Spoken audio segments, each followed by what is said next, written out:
is on the Civil War. We are the negative side. I'm Heidi Cousins. And I'm Samantha Breathauer.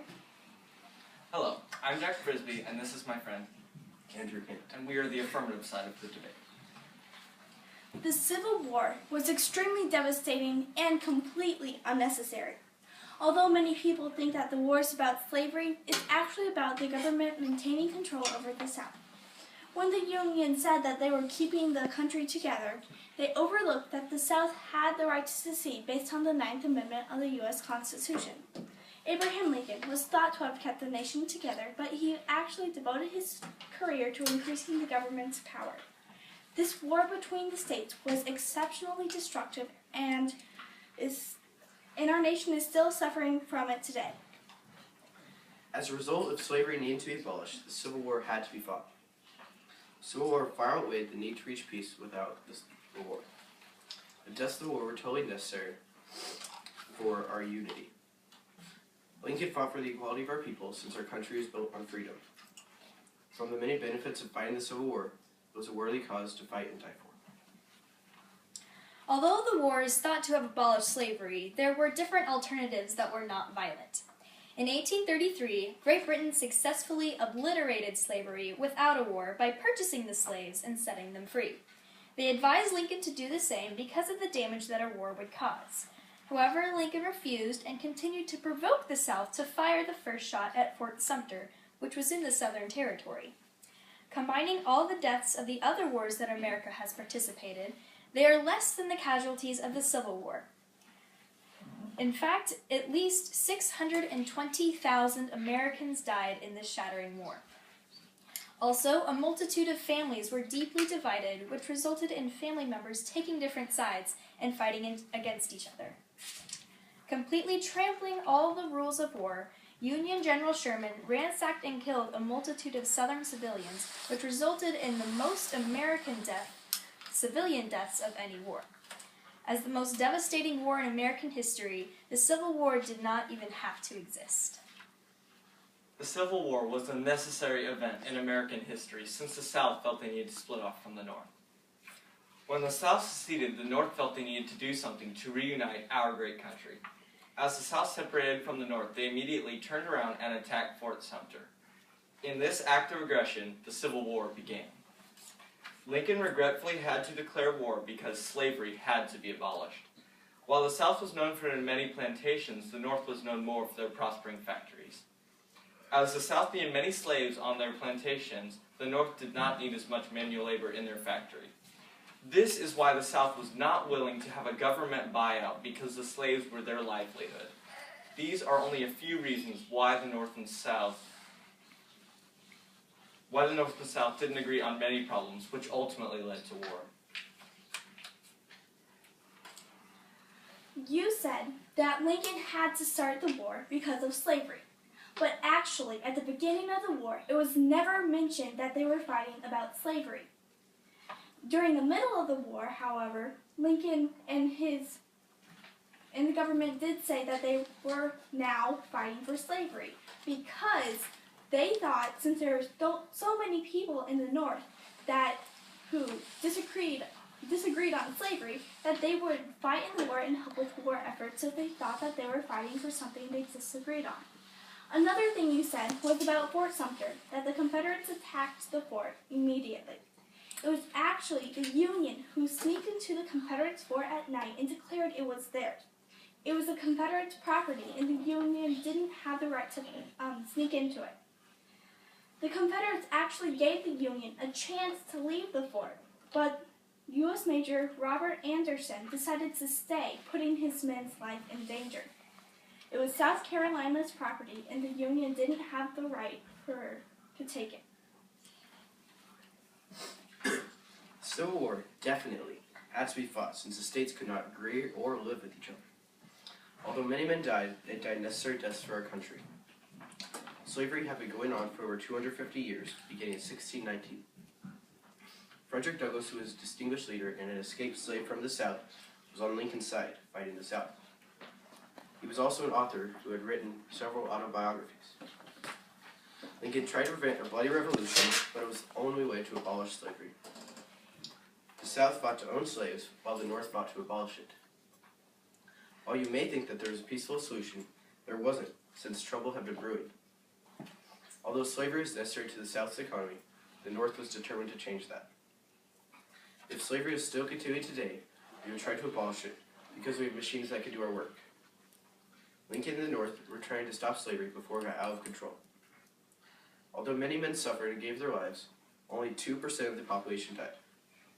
The Civil War had, inevitably, to be fought regardless of how many people died, since it was the only way to bring about change. While many people think that the South didn't have the right to secede, they are mistaken. In fact, the Revolutionary War was about the country seceding from Great Britain. Is it fair that the North declared war on the South for the same thing that they did 100 years prior?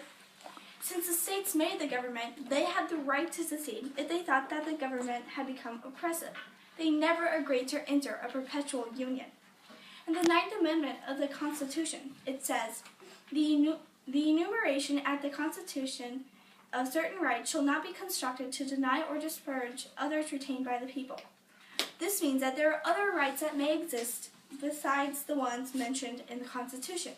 So just because the Constitution doesn't specifically say that states have the right to secede, it doesn't mean that they don't. Before he ran for president, Lincoln himself twice affirmed the right of secession and even armed revolution. Thomas Jefferson, who was the principal author of the Declaration of Independence, said that if the government became overbearing, the states had the right to secede. While writing the Federalist Papers of 1787, James Madison constantly referred to the United States as a confederacy and a confederate republic, and by definition, members of the confederacy are free to withdraw from it. Although the North harshly demanded that the South remain part of the country, the Confederates had the right to secede. Since our country was built on liberty, freedom, and unity, the United States could not have been the United States without the Civil War. Many people may think Lincoln was a bad president, but he gained the popularity vote and 60% of the electoral votes. While Lincoln received 1,866,000 votes, his opponent, Stephen Douglas, gained only 1,380,000 votes. Why would Abraham Lincoln have been called Honest Abe if he was power-hungry and a dishonest president? While you may think the death toll of the Civil War was high, at 620,000 casualties, compare that to the 60 million lives lost in World War II, or 2.5% of the Earth's total population. There were approximately 3,950,000 slaves at the time of the Civil War, and that number would have just kept growing if the Civil War had not occurred. William H. Seward said that the Civil War was an irrepressible conflict, which meant that if it did not happen at the time in history that it did, it would have had to happen at some point. The land and resources destroyed in the war were significant, but equality for all men is far more important than materials lost.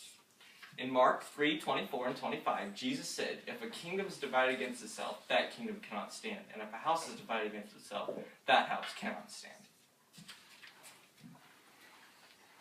Constantly glorified for freeing the slaves, Abraham Lincoln actually used slavery as an excuse to justify the war. In fact, Lincoln himself said in a debate in 1858, "I have no purpose to introduce political and social equality between the white and black races. There is a physical difference between the two, and which, in my judgment, will probably forever forbid their living together upon the footing of a perfect equality. And inasmuch as it becomes a necessity that there must be a difference, I am in favor to the race to which I belong, having the superior position. I have never said anything to the contrary." Contrasting what the Founding Fathers intended the government to be, Lincoln dedicated his career to creating an overpowering and controlling federal government. Although most people believe that Lincoln's Emancipation Proclamation freed the slaves, it actually didn't, because he might say he's freeing them, but the Confederacy is not just going to hand over their slaves. Also, the proclamation only applied to the South. Union General Fremont, who was in charge of the military forces in Missouri, attempted to put an end to the very effective guerrilla warfare engaged in by the Confederates, by proclaiming that anyone resisting the Federal Army would have their property stripped from them and their slaves given freedom. When Lincoln learned of Fremont's law, he ordered him to change it so it didn't free any slaves, and he rid Fremont of his command. Clearly, Abraham Lincoln was not the picture-perfect president that he is portrayed by most people. Because of his amazing and absolute influence, Lincoln may have been the greatest cause of the Civil War. As the South attacked Fort Sumter, Lincoln declared war on the South. Known widely by his nickname Abe, he saw no other option than to declare war on the South. Just think for a moment. If Abe had not declared war on the South, where would our country be today? The South could have been a completely separate nation, or they could have attacked the North and gained the upper hand in the war. Abe, who was assassinated shortly after the war ended, made a wise decision to battle the South. Many people died in the war, but they died for great reasons, such as unity and freedom and equality of our country.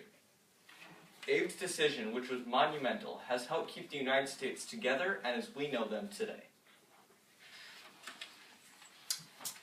First of all, Abraham Lincoln was a power-hungry president who didn't care anything about abolishing slavery, but maintaining his control over the South. Even Lincoln confirmed this statement prior to the Civil War. You said that Abraham Lincoln earned 60% of the electoral votes. But electoral votes don't really mean anything about the character of the president and what his motives are. The Civil War was an unnecessary event that traumatized the nation forever. As we have previously mentioned, the Revolutionary War was about the United States seceding from Great Britain. Clearly, the Civil War was one of the most terrible wars in American history, and residual tension still exists between the North and the South. We counter with, the Civil War had to occur for our reunification. If the war hadn't occurred, we may not have our country today. Although many men died, they died to demolish slavery. Luke 11:17 says, "Any kingdom divided against itself will be ruined." Abraham said with great power in the Gettysburg Address, "All men are created equal." The Civil War, unquestionably, had to be fought to abolish slavery once and for all and to provide equality.